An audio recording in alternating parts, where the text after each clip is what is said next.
ಪಡೆದುಕೊಳ್ಳಲಾಗಿದೆ. Bike ಮಾಲೀಕನ ಗುರುತು ಪತ್ತೆಗೆ ಮುಂದಾಗಿದ್ದಾರೆ ಅಧಿಕಾರಿಗಳು. ಈಗಾಗಲೇ ಅಲ್ಲಿ ಭಯದ ವಾತಾವರಣ ನಿರ್ಮಾಣ ಆಗಿದೆ. ಅನುಮಾನಾಸ್ಪದ ವ್ಯಕ್ತಿಗಳನ್ನ, ಅನುಮಾನಾಸ್ಪದವಾಗಿ ಓಡಾಡ್ತಾ ಇರೋರನ್ನ ಎಲ್ಲರ ಮೇಲೂ ಕೂಡ ಗಮನ ಹರಿಸ್ತಾ ಇದ್ದಾರೆ. ಬೈಕ್ ಮಾಲೀಕನ ಗುರುತು ಪತ್ತೆಗೆ ಈಗ ಅಧಿಕಾರಿಗಳು ಮುಂದಾಗಿರೋದು. ನಂಬರ್ ಪ್ಲೇಟ್ ಇರಲಿಲ್ವಂತೆ ಆ ಬೈಕ್ಗೆ. ಉಗ್ರರು ಒಂದಕ್ಕಿಂತ ಹೆಚ್ಚು ವಾಹನಗಳನ್ನ ಬಳಸಿರುವಂತ ಶಂಕೆ ಇದೆ.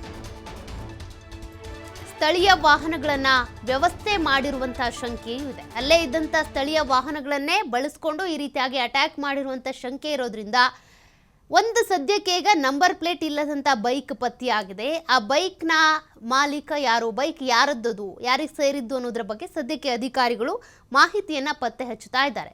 ಅಲ್ಲಲ್ಲೇ ಸ್ಥಳೀಯದಲ್ಲಿ ಅಂದ್ರೆ ಪಹಲ್ಗಾಮ್ನಲ್ಲೇ ಸ್ಥಳೀಯರ ವಾಹನಗಳನ್ನ ಬಳಕೆ ಮಾಡಿಕೊಂಡು ಈ ರೀತಿಯಾಗಿ ಅಟ್ಯಾಕ್ ಮಾಡಿದ್ದಾರೆ ಅನ್ನುವಂಥ ಮಾಹಿತಿ, ಶಂಕೆ ಇರೋದು. ಹಾಗಾಗಿ ಯಾವ್ಯಾವ ವಾಹನಗಳನ್ನು ಅವರು ಬಳಸ್ಕೊಂಡಿದ್ರು ಅಟ್ಯಾಕ್ಗೆ, ಅಲ್ಲಿಂದ ಅವ್ರು ಎಲ್ಲಿಗೆ ಹೋದ್ರು, ಅವರ ಅಡಗು ತಾಣ ಯಾವುದು, ಎಲ್ಲಿ ಅವರು ವಾಸಿಸೋದು, ಅವರಿಗೆ ಒಂದೆರಡು ಅಡಗು ತಾಣಗಳಿರೋದಿಲ್ಲ ಬಿಡಿ. ಅವರನ್ನ ಪೋಷಣೆ ಮಾಡೋದಕ್ಕೆ ಅಂತ ಒಂದು ಟೀಮ್ ಇರುತ್ತೆ, ಬೇರೆ ಬೇರೆ ಕಡೆ ಕಳಿಸ್ಕೊಡೋದಕ್ಕೆ ಅಂತಾನೆ ಟೀಮ್ ಇರುತ್ತೆ.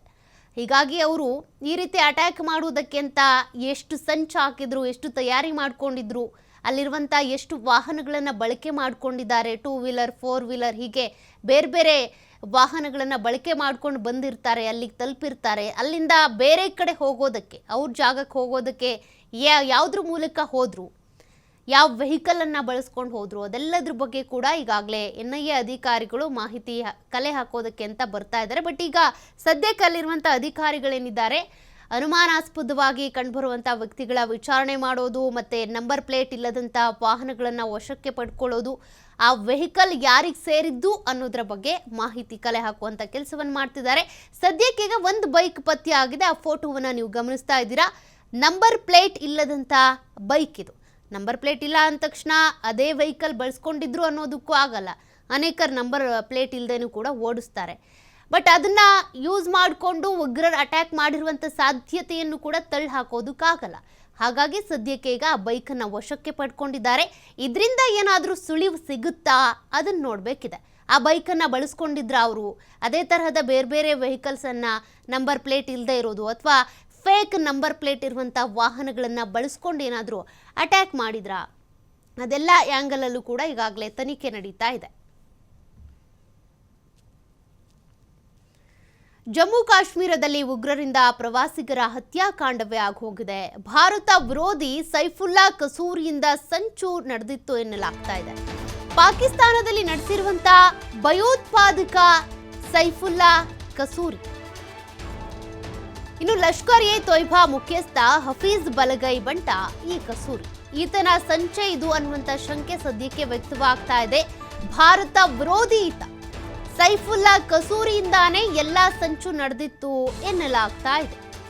ಪಾಕಿಸ್ತಾನದಲ್ಲಿ ನೆಲೆಸಿರುವಂತಹ ಭಯೋತ್ಪಾದಕ ಸೈಫುಲ್ಲಾ ಕಸೂರಿನೇ ಈ ರೀತಿ ಮಾಡಿರಬಹುದು ಅಂತ. ಹೀಗಾಗಿ ಲಷ್ಕರ್ ಎ ತೊಯ್ಬಾ ಮುಖ್ಯಸ್ಥ ಹಫೀಜ್ ಬಲಗೈ ಬಂಟ ಕಸೂರಿ ಈ ರೀತಿ ಮಾಡಿರಬಹುದಾ, ಆ ಆ್ಯಂಗಲ್ ಅಲ್ಲೂ ಕೂಡ ತನಿಖೆ ಆಗ್ತಾ ಇದೆ. ಭಾರತದ ವಿರುದ್ಧ ಪ್ರಚೋದನಕಾರಿ ಭಾಷಣವನ್ನ ಮಾಡಿದ್ದ ಈ ಕಸೂರಿ ಕಳೆದ ಫೆಬ್ರವರಿ 2ನೇ ತಾರೀಕು ಪಾಕಿಸ್ತಾನದ ಖೈಬರ್ ಪಖ್ತೂನ್ಖ್ವಾದಲ್ಲಿ ಭಾಷಣ ಮಾಡಿದ್ದ. ಫೆಬ್ರವರಿ 2ನೇ ತಾರೀಕು 2026ಕ್ಕೆ ಕಾಶ್ಮೀರವನ್ನು ವಶಪಡಿಸಿಕೊಳ್ಳೋದಾಗಿ ಹೇಳಿಕೆಯನ್ನು ಕೊಟ್ಟಿದ್ದ, ಪ್ರಚೋದನಕಾರಿಯಾಗಿ ಮಾತನಾಡಿದ್ದ. ಆದಷ್ಟು ಬೇಗ ನಾವು ಕಾಶ್ಮೀರವನ್ನ ಮುಕ್ತಗೊಳಿಸ್ತೀವಿ, ನಮಗೆ ನಾವು ವಶಪಡಿಸ್ಕೊಳ್ತೀವಿ ಕಾಶ್ಮೀರವನ್ನ, ಮುಂದಿನ ದಿನಗಳಲ್ಲಿ ದಾಳಿ ತೀವ್ರಗೊಳಿಸ್ತೀವಿ ಅಂತ ಹೇಳಿದ್ದ. ಹಾಗಾಗಿ ಆ ತೀವ್ರಗೊಳಿಸ್ತೀವಿ ಅಂತ ಏನು ಹೇಳಿದ್ನಲ್ಲ, ಅದೇ ದಾಳಿನ ಇದು ಅನ್ನುವಂಥ ಶಂಕೆ ವ್ಯಕ್ತವಾಗ್ತಾ ಇದೆ. ಇನ್ನು ಈಗ ಪ್ರವಾಸಿಗರನ್ನ ಗುರಿಯಾಗಿಸಿ ನಡೆದಿರುವಂಥ ಈ ಗುಂಡಿನ ದಾಳಿಯ ಹಿಂದೆ ಈ ಕಸೂರಿಯ ಕೈವಾಡವೇ ಇದೆ, ಆತನ ಸಂಚೆ ಇದೆ ಅಂತ ಸದ್ಯಕ್ಕೆ ಶಂಕೆ ವ್ಯಕ್ತವಾಗ್ತಾ ಇದೆ. ಯಾಕೆಂದರೆ ಯಾವಾಗಲೂ ಭಾರತ ವಿರೋಧಿ ಭಾಷಣವನ್ನು ಮಾಡ್ತಾ ಇದ್ದ, ಜಮ್ಮು ಕಾಶ್ಮೀರವನ್ನು ನಾವು ವಶಪಡಿಸ್ಕೊಳ್ತೀವಿ ಅಂತ ಮಾತನಾಡ್ತಾ ಇದ್ದ, ನಾವು ಜಮ್ಮು ಕಾಶ್ಮೀರವನ್ನು ಮುಕ್ತಗೊಳಿಸ್ತೀವಿ, ಮುಂದೆ ನಮ್ಮ ದಾಳಿ ಬಹಳ ತೀವ್ರವಾಗಿರುತ್ತೆ ಅಂತೇಳಿ ಕರೆಯನ್ನು ಕೊಟ್ಟಿದ್ದ.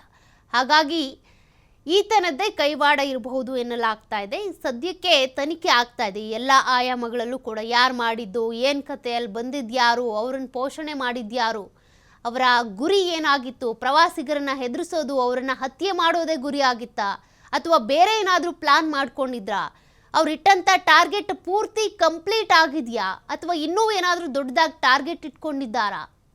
ಇದೆಲ್ಲವೂ ಕೂಡ ಗೊತ್ತಾಗಬೇಕಿದೆ. ಸದ್ಯಕ್ಕೆ ಅಧಿಕಾರಿಗಳು ಎಲ್ಲ ಆ್ಯಂಗಲ್ನಲ್ಲೂ ಕೂಡ ತನಿಖೆಯನ್ನು ಚುರುಕುಗೊಳಿಸ್ತಾ ಇರೋದು. ಸೈಫುಲ್ಲಾ ಕಸೂರಿ ಸದ್ಯಕ್ಕೆ ಎಲ್ಲಿರೋದು?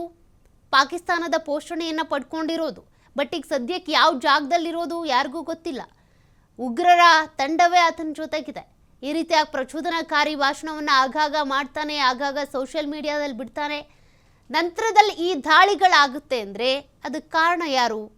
ಈ ದಾಳಿಯ ಹಿಂದೆ ಈತನ ಕೈವಾಡನೇ ಇತ್ತಾ? ಈತನ ಸಂಚೆ ಈ ರೀತಿಯಾಗಿ ಆಕ್ಟಿವೇಟ್ ಆಯ್ತಾ ನಿನ್ನೆ?